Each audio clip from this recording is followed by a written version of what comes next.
let's be honest, there's corruption all over. And the president maybe is a bit frustrated in terms of the fight against corruption. You would appreciate that today, and this started actually in the Uhuru regime, for any serious government project to actually be executed fully within time and speed, you've seen them trying to bring in military. Because, military, then they are forced to actually, they are very disciplined and their speed of execution is quick and they're sometimes within budget. It is because of frustrations elsewhere. You've seen very many government initiatives actually being frustrated. Like now, for example, the implementation of SHA. We have had hospitals that are rogue. We have had people complaining. There have been issues. You've seen we have had rogue contractors. And I see a president who is a bit frustrated in the fight against corruption because at each and every level, there are hiccups. And even the formation of the multi-agency team, not anything new. For me, of course, because you see institutions like EACC, ODPP are really independent, and the president cannot even direct them on exactly what to do because the law protects them. But, from where he sits is, I want to lead this thing from the front. He's trying to essentially do that.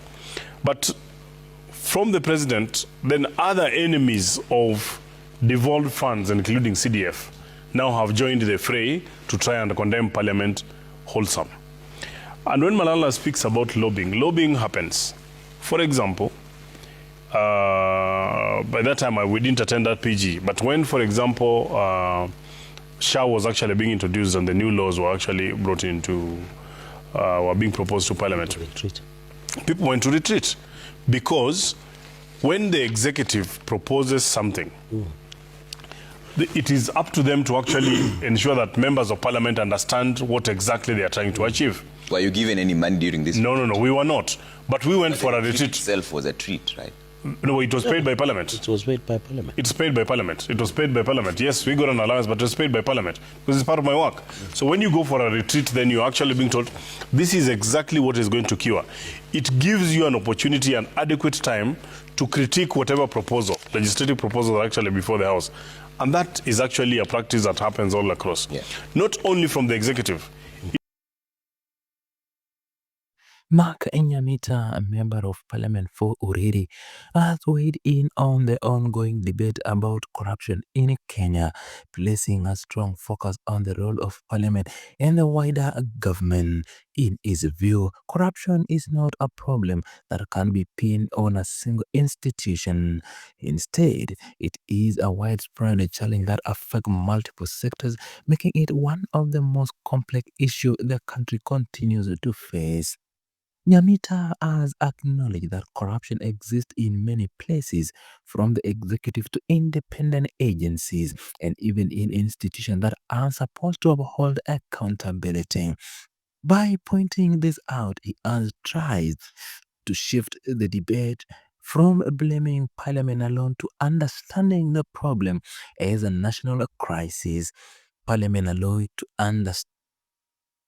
understanding the problem is a national crisis. For him, it is misleading to assume that only members of Parliament are part of the problem, since graft is deeply rooted across different levels of government. At the same time, NYAMITA has not ignored the concerns surrounding Parliament.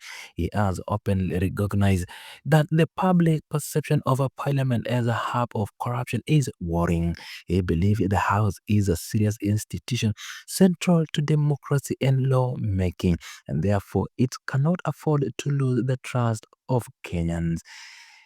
If citizens see Parliament as a compromise, he urges the ability of the House to perform oversight and represent the people is weakened. This, he says, poses a risk not only to governance but also to the future of accountability in the country. The MP concerns grew stronger following the recent parliamentary group meeting where corruption became the main subject of discussion. For the first time in a long while, the matter was addressed openly in front of lawmakers, with both government and opposition leaders agreeing that it must be tackled. NYAMITA viewed this development as a turning point since corruption has for years been discussed only in private conversation among leaders. Bringing it out in the open, he believed reflects the seriousness of the challenges and need for urgent action. NYAMITA has also stressed the importance of moving beyond mere talks. He has seen how past discussions on corruption have ended with a statement but no follow-through. Kenyans, in note, are tired of speeches and promises that do not lead to accountability. For him, what the country needs now is a concrete action, real investigation, prosecution, and punishment for those who misuse public resources. Without such steps, he fears the current debate will simply repeat the failures of the past. And in defending the role of Parliament, NYAMITA has pointed to the difficulty of proving corruption without evidence. He believes that those making accusations must be able to back them with facts. From his perspective, this is necessary in the fight against graft is to be fair and effective. However, this position has also placed MPs in a sensitive spot.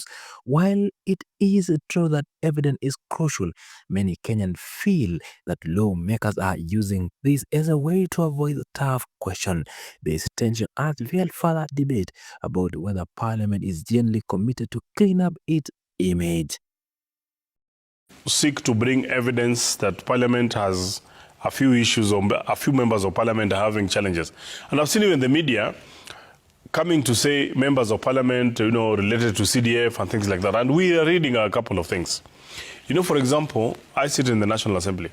There's been a big fight against the NGCDF, that, they want to kill that fund. Our collective opinion is that NGCDF, which is not managed by members of Parliament, I might just, because the committee sits in my constituency, I might tell them, please prioritize, but we do not manage the fund.